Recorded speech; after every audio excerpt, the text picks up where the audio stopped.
Now lift your legs into tabletop position, knees take at our hips. Reaching your arms straight up towards the ceiling.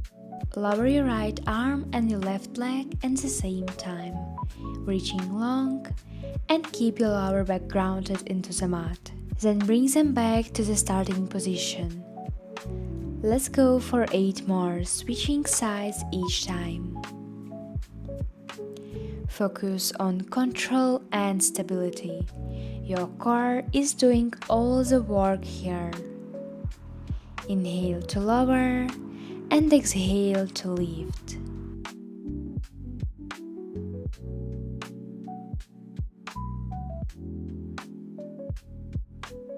Keep going, you're doing great.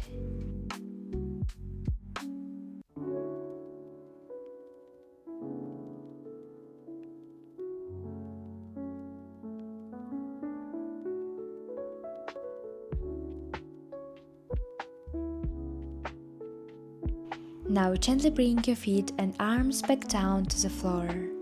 Take a big breath in